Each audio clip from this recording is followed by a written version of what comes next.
So then we are back with the modern understandings from the Renewed Covenant, from the Aramaic English translation of the word. This translation comes from the original manuscripts of the prophets of Israel, from the prophets of Yahweh, giving us the time then to understand what the Messiah meant. Also when he was speaking of the inferno, or then the Sheol, as the scripture then describes. So then the Messiah was then speaking with his people, and he was explaining then the situations of the time of the end. And he came to a portion of it when he describes then a couple of situations regarding then Lazar and then the rich person. However, he is giving then this understanding because he wanted the people to have a truly grasp of what it meant then the torment, or then the first death. That's what it means. The first death means torment. Torment because a person when dies without the Messiah, the soul, because your being is composed of the body, soul, and spirit if you are then a person born again. If you are not born again in the Messiah, then you have only soul and body, related with the heaven's understanding.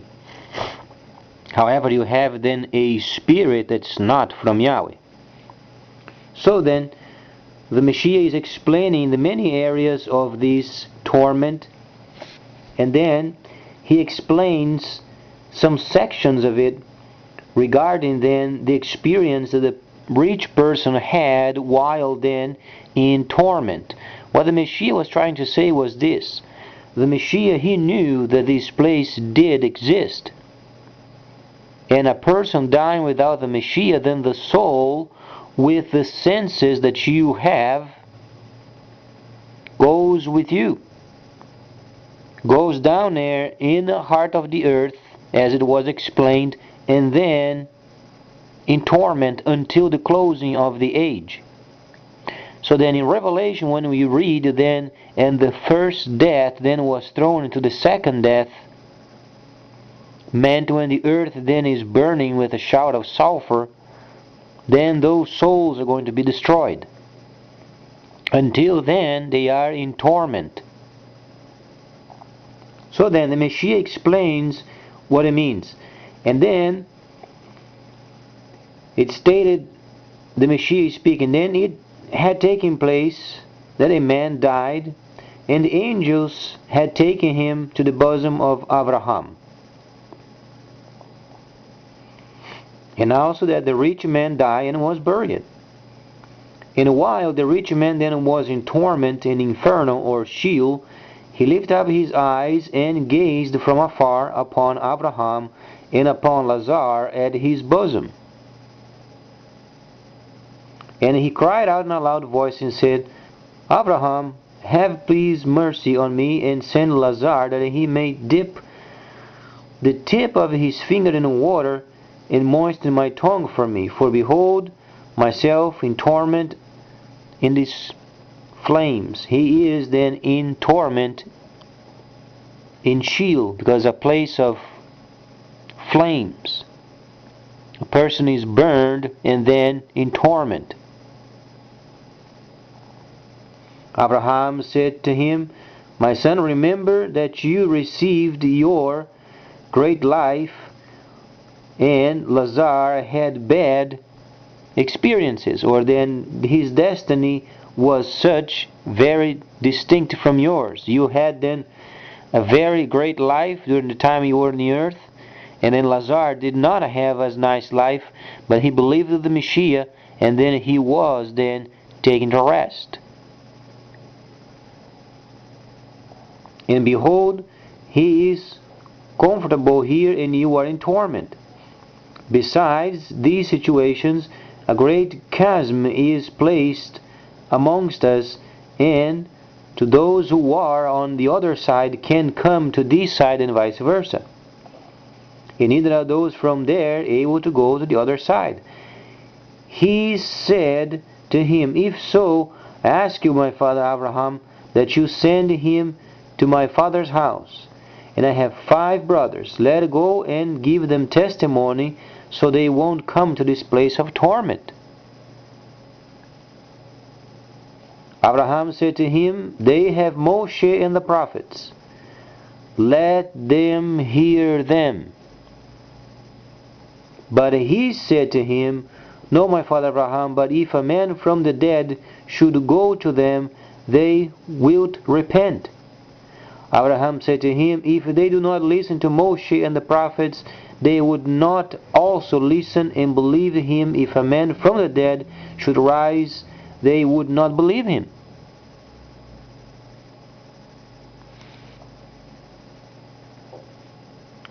So the situation is, the Messiah is explaining there is a place of torment where the soul of the person upon death without the Messiah goes straight to torment, where flames burns them. It's an incredible place of torment. And the Messiah is preventing the situation, because he's explained to his people, if they are then indulged themselves in riches. That's why the Messiah was explaining. The Messiah was preventing his people from being involved in religious practices involving money and practices of manipulation. And try to understand, back in those days they had takanot maasim.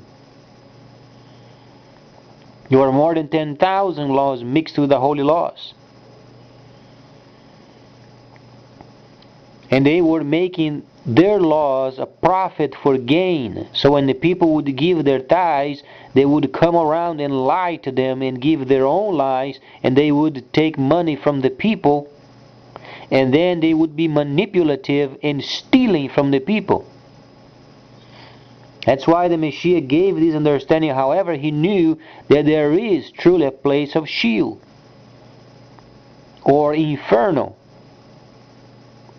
Any person on this planet died without the Messiah went straight down to the Sheol.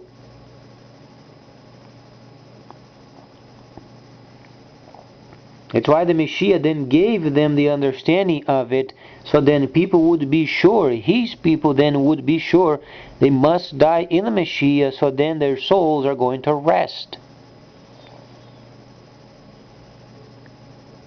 Whereas those who are then indulging themselves in breaches and sin and then hurting other people, those they are faced then with the Sheol upon their deaths. This is what the Messiah is explaining. A place of torment. However, it is not forever, as many people believe.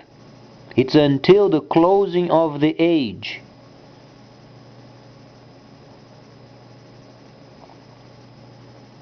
So then people begin to understand that their souls then at the end they're going to be destroyed. They're going to be no more. So then based on what the Messiah is explaining, then he's involving his people with the proper understanding of the Torah and the prophets, and he's explaining to them the consequences of not receiving the Messiah, for whom they had trained for more than 1,000 years. That's precisely what the Messiah came to do. That's why they were training for so long. But they were training not because the Messiah would set up his kingdom as they expected from the time of Shimon, but he came to teach them the kingdom to come government, the city to come.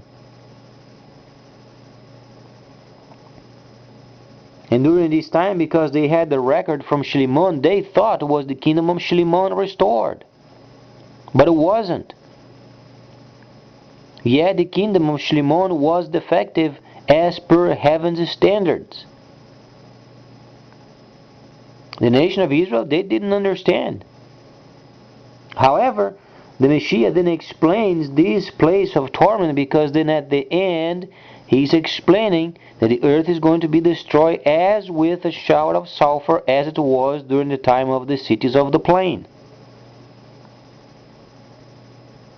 So there is no escape from torment when a person does not have the Messiah. Either a person is rich or not rich, without the Messiah the soul is going to torment. If a person is nice, does not grant them being away from Sheol. When they die, they're going to Sheol anyway. The Messiah is the only way the person can have the soul at rest. So then when he said, "Come to me, you who have heavy laden, and he would give you rest," he was explaining of the holy cities in the future. Because when the Spirit is born again and matures, must have a link with the Holy of Holies. So a person then is sustained by heaven. That's why the cities are so important, because then those who are truly saved in the Messiah, they're going to be linked with each of the Holy of Holies. It's extremely important. That's why people these days, they are so resistive with any kind of teaching of the Hebraic, because they don't have the concept of the holy cities. When the holy cities are around, people are linked in the spirit with each of the Holy of Holies. Thus then, the nearing line.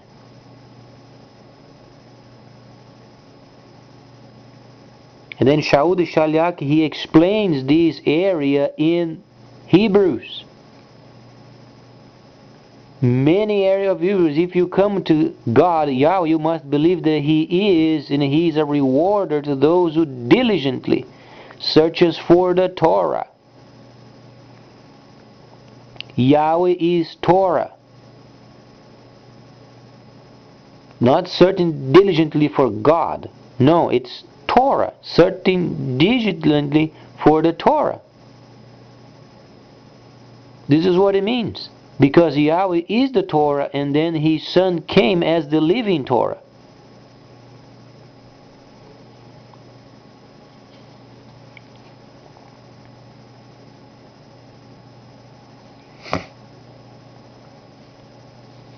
So then the nearing line was established. Then He explained those obviously to the priests of the second tabernacle services. So then the Levites, they would be acquainted what the experience would bring them in maintaining the souls of those outside of the holy cities. The soul does not have a link with the Holy of Holies, but the Spirit reborn does. But many people, they have soul and spirit mixed up, and that's why they have scoundrels around teaching them. Because the scoundrels, they have evil spirits in them, always mixing soul and spirit. That's why they are scoundrels. And when it's speaking of the holy city, then they reject it because they don't understand what it means.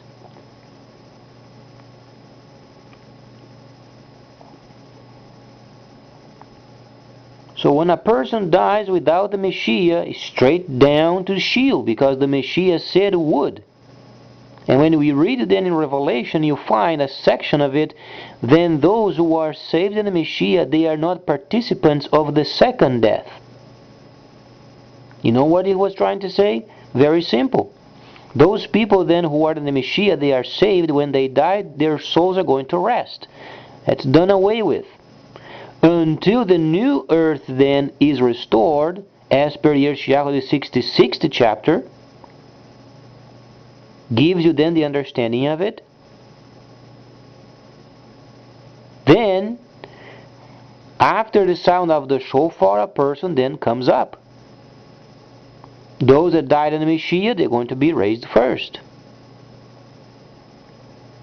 So then, during this age, you find then the second death. And then the Messiah said those who did not have the Messiah, then they must face the second death, because their souls are in torment in the first death.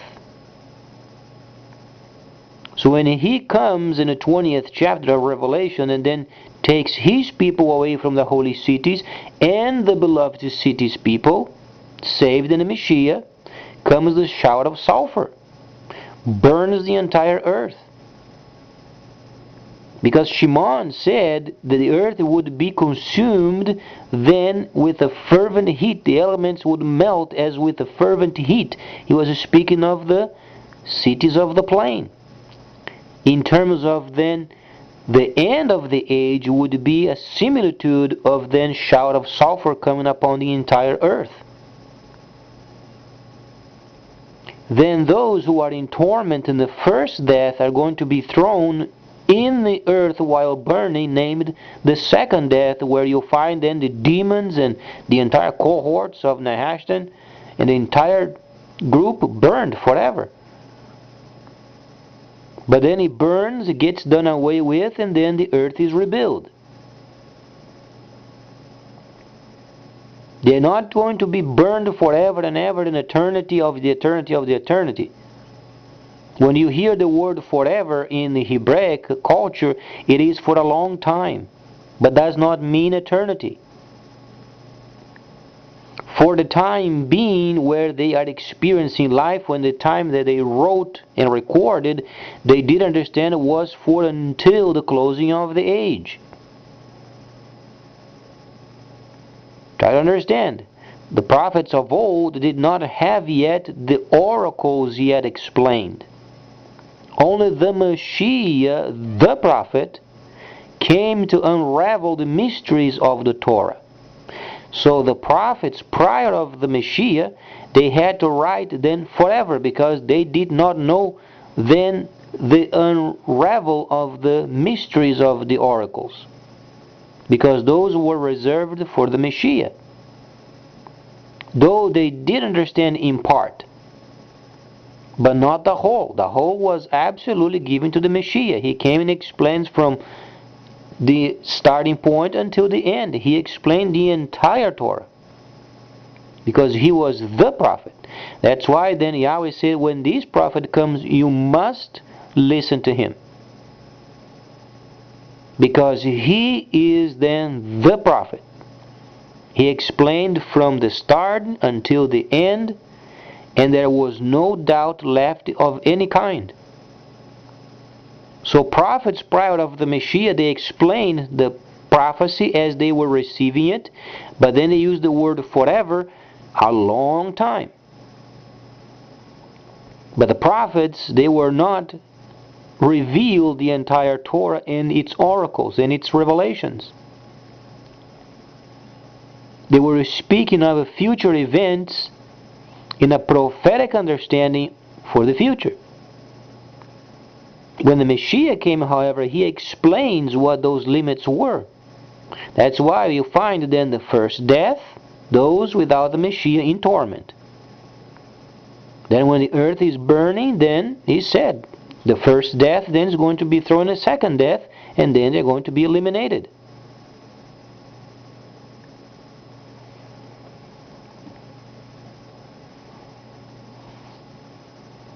This is what the Messiah has given us as explanation, so then he receives the credit for it.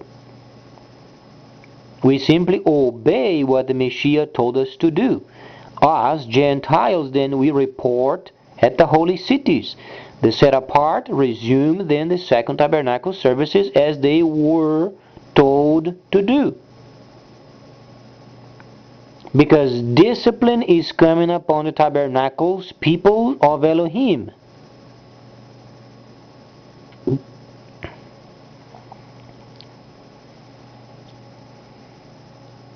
So there is a definite link from each of the saved Gentiles and the Holy of Holies of each city near where a person lives. That's where your soul then is at rest.